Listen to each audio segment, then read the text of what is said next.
Hello ladies and gentlemen, welcome back to another replay analysis. This is Echo. They are a Diamond 2 in 2s right now. That's really all there was to say about it. There wasn't really any prerequisite or explanation of it, so we're just going to get into this one. Going for boost on kickoff, that's not really a bad idea anymore at this point. You're usually able to go back and get the save. That was just a kind of an awkward play there. I don't know if they had the ability to dodge or not. I'm pretty sure they still would have had the dodge. If they side dodged, they should have been able to score it. And then just, it was a really good bump by Kirk, not allowing them to recover or get back. I don't think they would have been able to make it though. Doesn't have a lot of boost. Here, they should have tried to attack that on the wall and put it to the corner. It would have put their goalie and teammate in a much better position. But it was a good touch to get up super quickly and push that away to the side. Kind of a weird challenge that wasn't exactly necessary. That's a kind of a weird flip. This dribble just I'm not really sure. The first flick was kind of weird, and then normally you'd want to like hit it in the side of the ball to like get it on top of your car to flick it. Instead they put it on like the nose of their car and was able just to beat the defender with speed. Ultimately it worked out in a goal. It was just kind of, it's a little strange. That was a good attempt at a passing play to stay up for your teammate, and they were able to hit you. It just kind of didn't work out. It was a good shot attempt. Just keeping the ball in the offensive third right now. Knick-Knack was going back. This is something where right about here you can see Knick-Knack kind of going around the corner and coming back to goal. That should be his ball. Echo shouldn't be going for that. He should be aware of where his teammates are on the field and allow them to have a better touch. That was a good clear by Knick-Knack. Good job of just staying patient and allowing the defense just to kind of do their thing. Again, just should have expected or trusted his teammate a little bit more to be there after circling back on the offensive third. A little bit of boost over ball there. Just rotating back to net here. Gets a good, pretty challenge from Knick-Knack, and then this is a really pretty shot. So you basically have two options in this if you want to score a goal.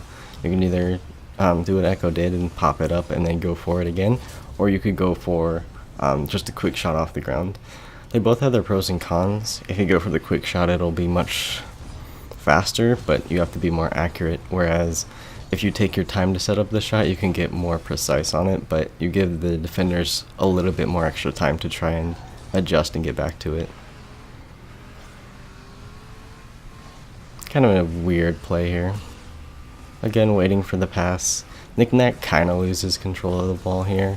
That was a little weird and ultimately should have been a goal for Orange, but lucky enough for them, they kind of missed that.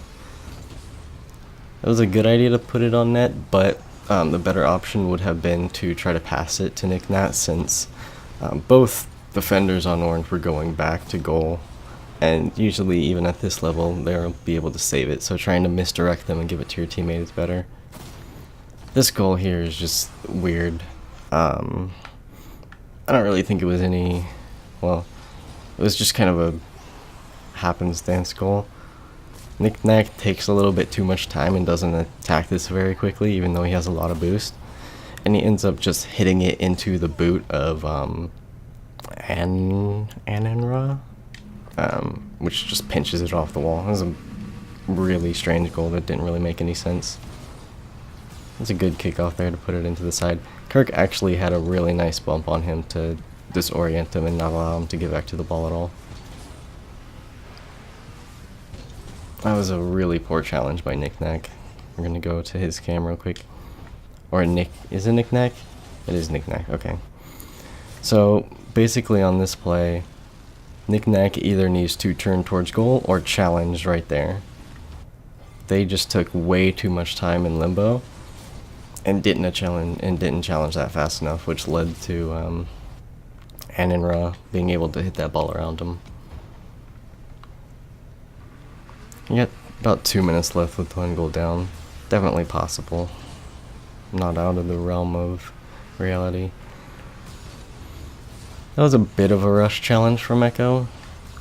Generally speaking, at least from my experience and what I tend to do, is you want to try to make the defender wait for the last second possible and then go for something. That's just an awkward miss by Anon-Ra, and Kirk is actually able to save it. I thought it was just going to go in. It's a good job just keeping it in the zone, just keeping up pressure, allowing his teammate to take that one. Again, just waiting a little bit too long to get test. One thing you want to try to avoid or minimize as much is hesitating. Hesitation could be extremely killer, especially at higher levels. It was a good challenge though, just to try to keep up pressure. He probably could have left that for his teammate, or instead just hit that up the wall with a dodge if possible. This is just a weird goal. I don't understand how that worked. It ended up working out. Nick Nack was just in a good position to hit that in. Neutral kickoff was very, very close there. Kirk almost got it over him, and I think that the problem here for Echo is that instead of just going straight back to goal, they kind of picked up boost pads and then kind of sort of went back to goal and turned, I think, too quickly. If they had gone back further and then tried to turn, I think they would have been in a better position to try to save that one. This is a better example of waiting for the opponent to make a decision at the very last second. They almost get a goal from it. That could have been an easily avoided demo. He was in his line of sight for quite a few seconds, and I just don't think he was paying attention. I think they were focusing more on the ball there. That was a good job being patient and waiting on that one. Not a bad idea to challenge, but with low boost, it's not a ideal place to be. Letting his teammate just kind of take this around the corner here. That was a spot where right about so right about here, when he loses control, would be the place to go, but since Nick Nack stayed on the ball and tried to get another touch, it wasn't really Echo's fault for not going, because he thought his teammate might be able to do something else with it. It was a good ball just to put around the corner. Hope for something. Just try again, see if anything comes of it. Fortunately, not able to capitalize on that opportunity. I don't know if Nick Nack should have made that or not, but yeah, so that was a pretty quick one actually. One thing that I noticed the most was just one, a little bit of positioning issues, either being a little too far back or overextending sometimes, and another thing was just also being aware of where his teammate was, because there were some times where he took the ball away from Nick Nack when he didn't really need to, when it was actually Nick Nack's ball. And then the last thing really was just there were times when both him and his teammate hesitated a little too much and then got caught in sort of this gray area, and I think that led to 2 or 3 goals or something like that. But I think that's about all I can say on that. It was a pretty good game otherwise. A few kind of weird things here and there, but for the most part it was pretty good. So thank you so much for watching. Hopefully this was helpful and will be beneficial to improve your game. So thank you so much for watching, and I will see you guys next time. Later.